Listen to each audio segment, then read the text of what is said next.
बिस्मिल्लाहिर्रहमानिर्रहीम। अस्सलाम वालेकुम स्टूडेंट्स, आज हमने एक्सरसाइज 8.2 के क्वेश्चन नंबर 21 से 25 तक सॉल्व करनी है। क्वेश्चन नंबर 21 से 40 तक एक ही स्टेटमेंट दी हुई है। In problems 21 to 40 test each series for convergence और डाइवर्जेंस। तो यहाँ पे जो डिफरेंट सीरीज दी हुई हैं क्वेश्चन नंबर 21 से 40 तक, इनके लिए हमें बिल्कुल भी बाउंड नहीं किया गया कि हमने कौन सा टेस्ट अप्लाई करना है। जो जिस सीरीज के लिए सूटेबल होगा वो टेस्ट अप्लाई करके हमने उस सीरीज की कन्वर्जेंस या डाइवर्जेंस चेक करनी है। तो 21 से 25 तक 5 क्वेश्चन आज के लेक्चर में शामिल है। क्वेश्चन नंबर 21 में है जी,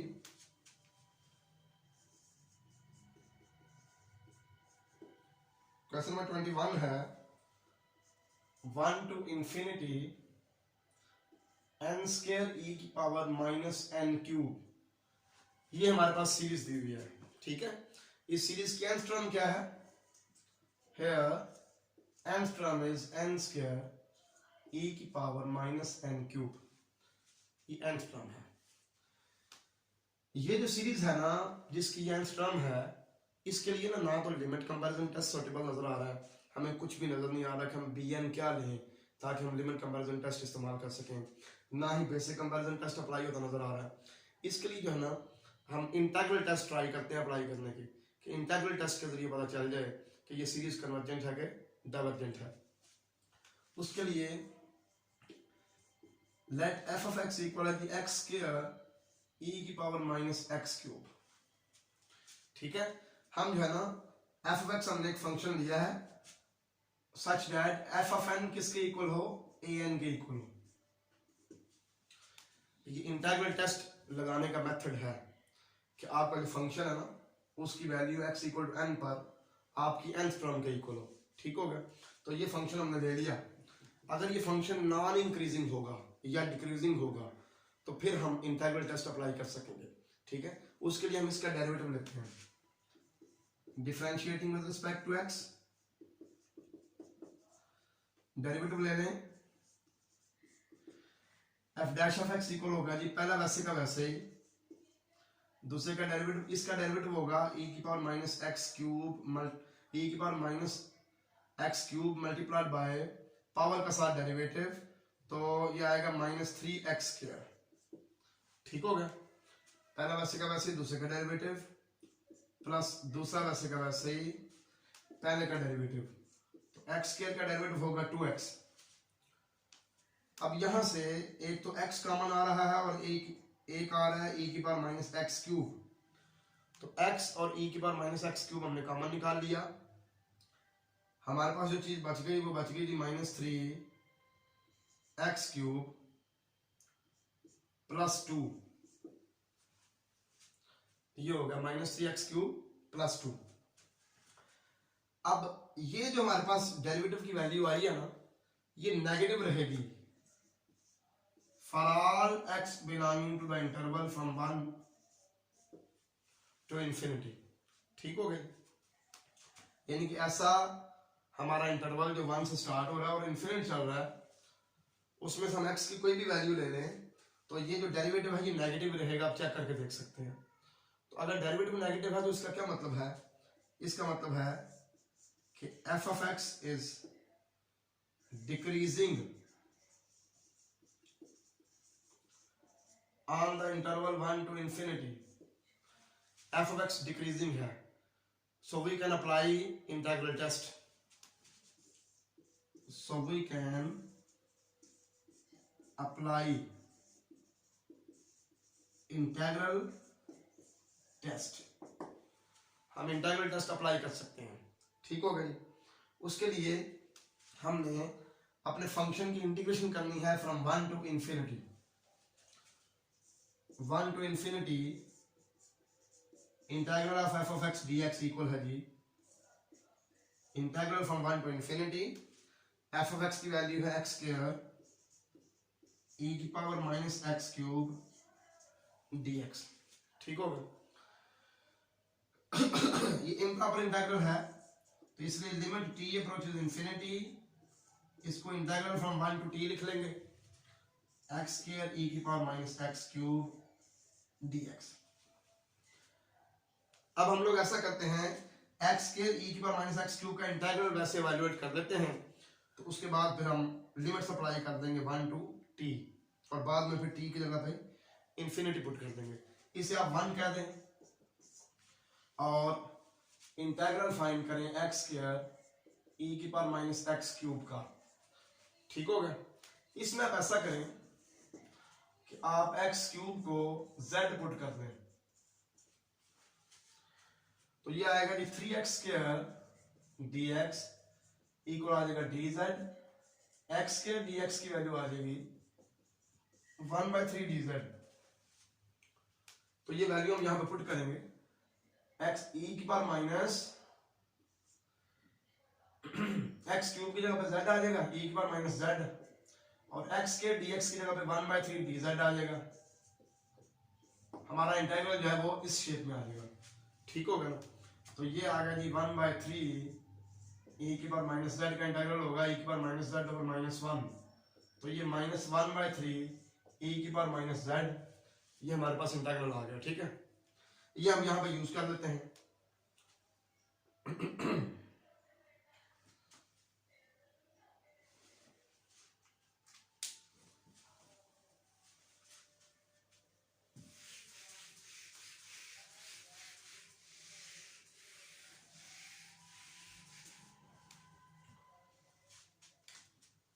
यहां में हम यूज करेंगे इंटीग्रल की वैल्यू और लिमिट ऑफ इंटीग्रेशन, जो है लिमिट्स ऑफ इंटीग्रेशन ये अप्लाई कर देंगे। ठीक हो गया। देयरफॉर फ्रॉम 1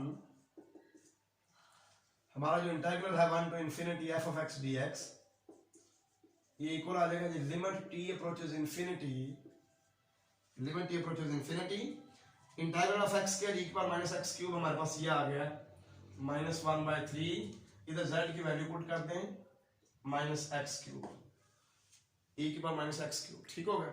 अब इंटीग्रल की वैल्यू ये है, ये हम यहाँ पे यूज कर लेंगे माइनस 1/3 e की पावर माइनस एक्स क्यूब, और इंटीग्रल हो गया फ्रॉम 1 to t, तो इसलिए लिमिट्स ऑफ इंटीग्रेशन क्या होगी 1 to t, minus 1/3। Limits apply करें, पहले अपर लिमिट,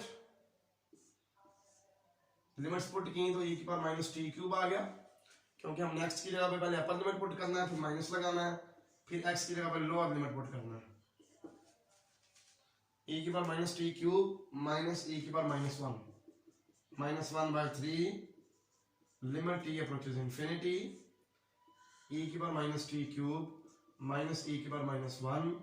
अब हम लिमिट अप्लाई करते हैं, t अप्रोचेस इंफिनिटी, t की जगह पे इंफिनिटी पुट करेंगे तो e की पावर माइनस इंफिनिटी होगा, किसी भी चीज की पावर माइनस इंफिनिटी हो तो वो जीरो होता है। ठीक होगा। तो ये आ गया माइनस 1/3 0 माइनस 1 ओवर e, तो 1/3e, ये एक फाइनाइट आंसर है।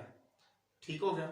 अगर ये आंसर फाइनाइट है तो इसका मतलब क्या है कि दिस इंटीग्रल इज कन्वर्जेंट, और अगर ये इंटीग्रल कन्वर्जेंट है तो बाय इंटीग्रल टेस्ट हमारी जो सीरीज है वो कन्वर्जेंट है।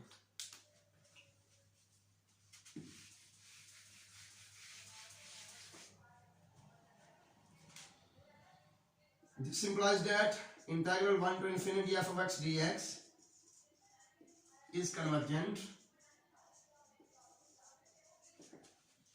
Hence, by integral test,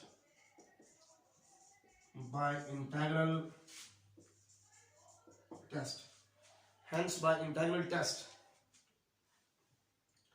given series is convergent.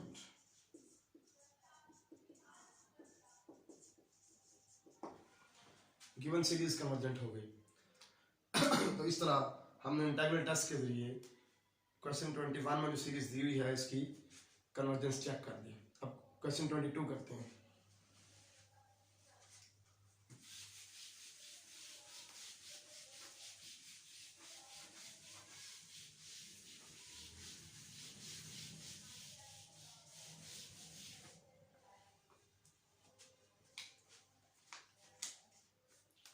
Question 22 है जी,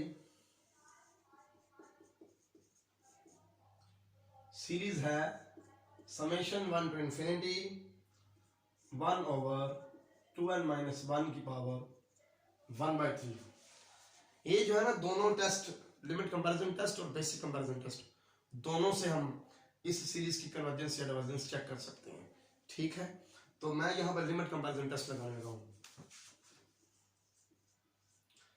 हेयर एंगस्ट्रॉम क्या है जी, 1/2n - 1 की पावर 1/3।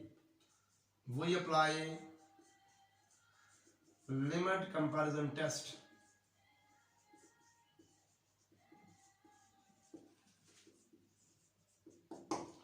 हम लिमिट कंपैरिजन टेस्ट अप्लाई करते हैं, उसके लिए हमने एक सॉर्टेबल सीरीज ढूंढनी होती है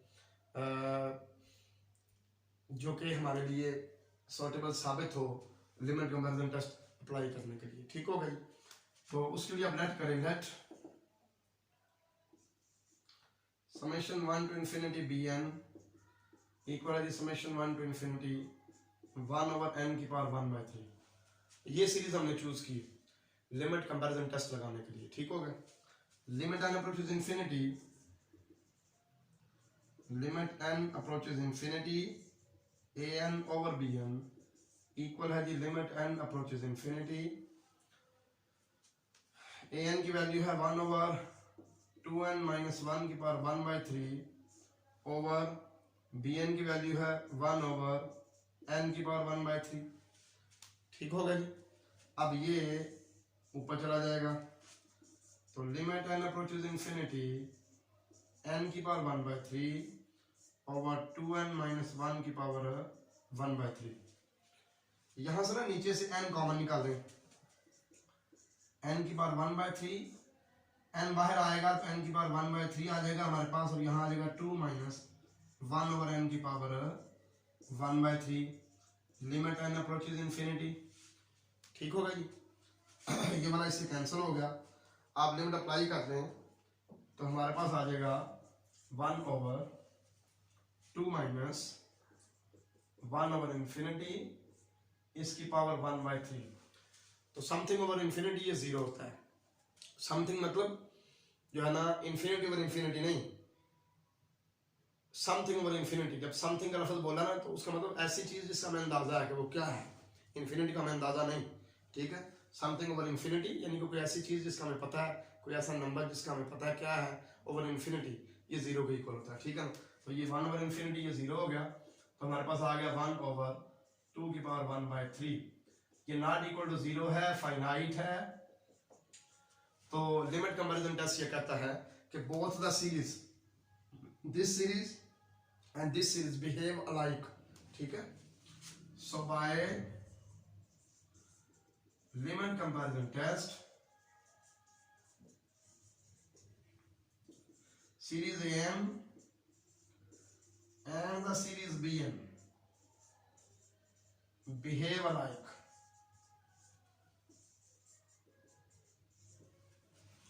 इन दोनों का एक जैसा बिहेवियर है, मतलब अगर BN कन्वर्जेंट होगी तो AN भी कन्वर्जेंट होगी, अगर BN डाइवर्जेंट होगी तो AN भी डाइवर्जेंट होगी, ठीक हो गया। अब देखें BN क्या है, 1/n की पावर 1/3। तो हमने पढ़ा हुआ है कि ये जो सीरीज है ना हाइपर हार्मोनिक सीरीज, ये कन्वर्जेंट होती है अगर P की वैल्यू ग्रेटर देन 1 हो। P की वैल्यू ग्रेटर देन 1 हो तो फिर ये कन्वर्जेंट होती है, ठीक हो गया।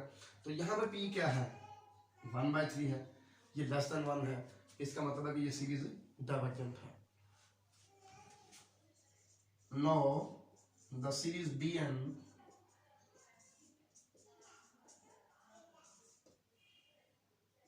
is divergent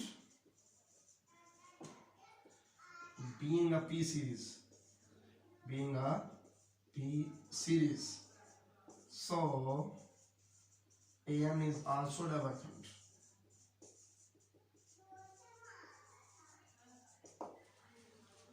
AM भी डाइवर्जेंट है। मुझे उम्मीद है कि ये क्वेश्चन आपको समझ आ चुका होगा। अब क्वेश्चन नंबर 23 पे चलते हैं।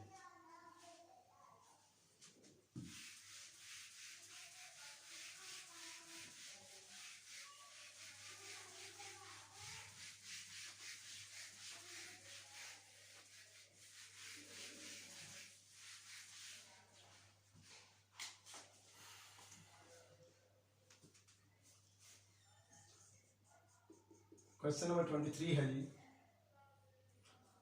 समेशन 1 to infinity 2 की पावर n ओवर 3 की पावर n प्लस 1। इस सीरीज के लिए बेसिक कंपैरिजन टेस्ट सूटेबल रहेगा, तो इसलिए हम बेसिक कंपैरिजन टेस्ट यूज करते हैं।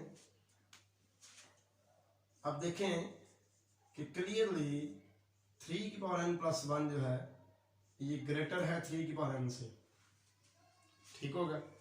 तो इसका मतलब ये हुआ कि 1 ओवर 3 की पावर n प्लस 1 लेस होगा 1 ओवर 3 की पावर n से, ठीक होगा। तो अगर हम दोनों तरफ 2 की पावर n से मल्टीप्लाई कर दें, इधर भी 2 की पावर n से मल्टीप्लाई करें, इधर भी 2 की पावर n से मल्टीप्लाई करें, तो कोई फर्क नहीं पड़ेगा, ठीक होगा। ये किसके इक्वल है? 2/3 की पावर n, ठीक होगा। अब देखें, now the series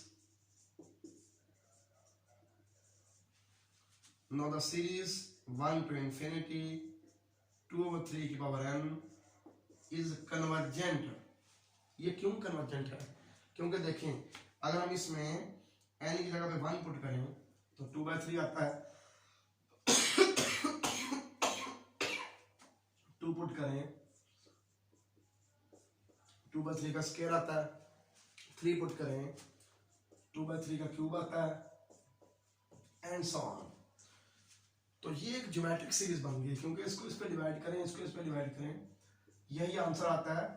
और ये कॉमन रेशियो है 2/3, और कॉमन रेशियो लेस देन 1 है। तो जब किसी इनफिनिट ज्योमेट्रिक सीरीज की कॉमन रेशियो लेस देन 1 हो तो वो सीरीज कन्वर्जेंट होती है, लिहाजा ये सीरीज कन्वर्जेंट है, ठीक हो गई। Now the series 1 to infinity 2/3 की power n is convergent being a geometric series, being a geometric series with common ratio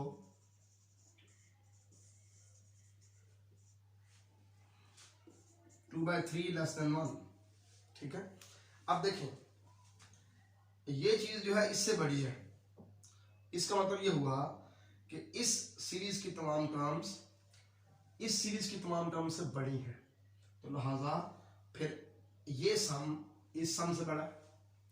तो अगर ये सीरीज कन्वर्जेंट है, हालांकि ये इसकी तमाम टर्म्स बड़ी हैं, अगर ये कन्वर्जेंट है तो फिर ऑटोमेटिकली बेसिक कंपैरिजन टेस्ट ये कहता है कि ऑटोमेटिकली ये छोटी टर्म्स वाली सीरीज भी कन्वर्जेंट होगी, ठीक है। So by basic comparison test the series 1 to infinity 2 की पावर n over 3 की power n plus 1 is convergent। ये सीरीज कन्वर्जेंट है। No question 24।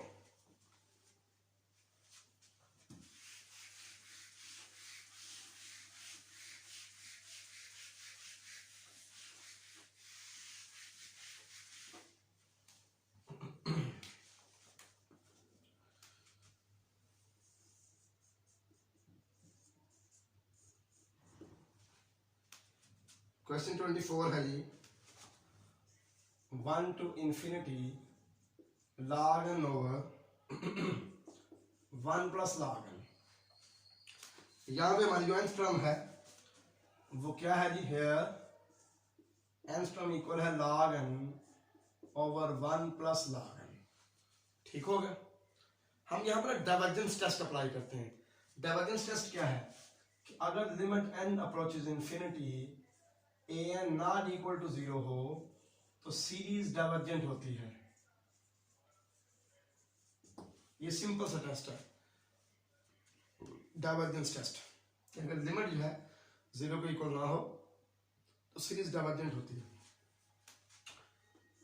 Limit n approaches infinity an equal आ जाएगा limit n approaches infinity log of n over 1 plus log of n।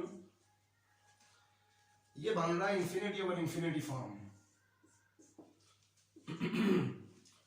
आप जो है ना LH रूल यूज कर दें, ऊपर डेरिवेटिव लेने के लिहाज से log n का डेरिवेटिव 1 over n, नीचे डेरिवेटिव लेने के लिहाज से log n का derivative 1 over n, limit n approaches infinity.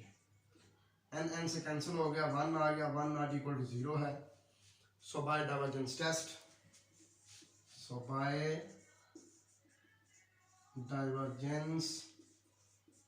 Test, given series is divergent, given series is divergent, given series divergent है। ये बड़ा सिंपल क्वेश्चन, आसान है।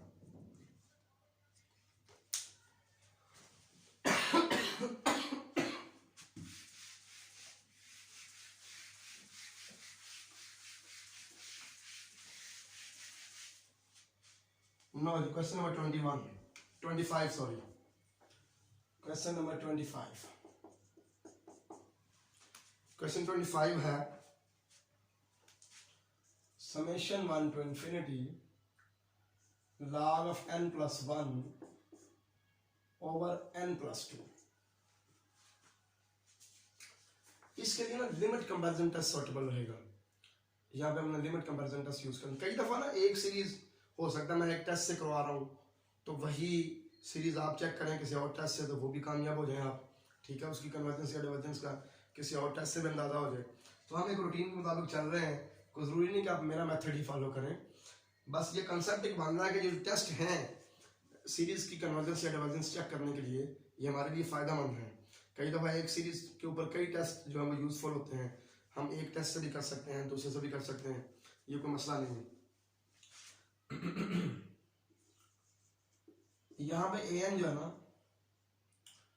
वो है जी log of n plus 1 over n plus 2, ठीक है। वो use limit comparison test, limit comparison test, हम लिमिट कंपैरिजन टेस्ट यूज करते हैं। और यहाँ पे जो bn सूटेबल रहेगी वो होनी चाहिए जी 1 over n, ठीक है। Limit n approaches infinity an over bn equal आ जाएगा limit n approaches infinity, an की वैल्यू है log of n plus 1 over n plus 2 और bn की वैल्यू है 1 over n।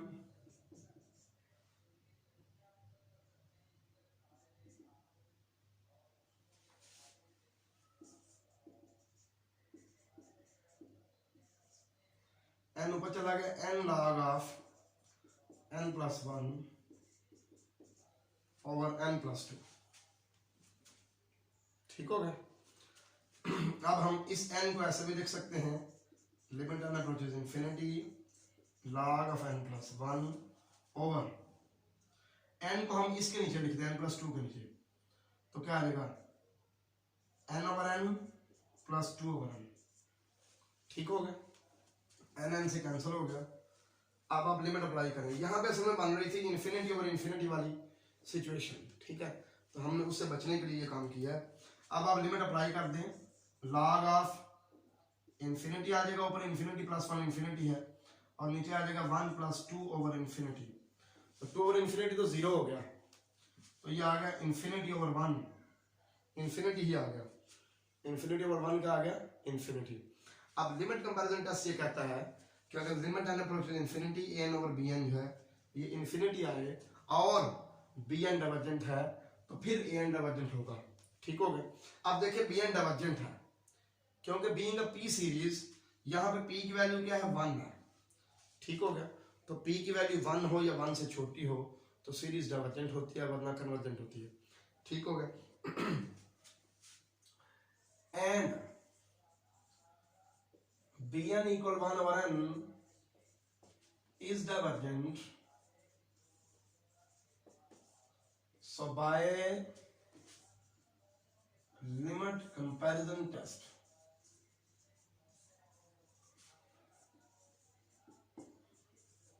given series is also divergent। तो क्वेश्चन 21 से 25 तक हमने आज के लेक्चर में सॉल्व किए हैं। मुझे उम्मीद है आपको समझ आ चुकी होगी। अल्लाह हाफिज़, अस्सलाम वालेकुम।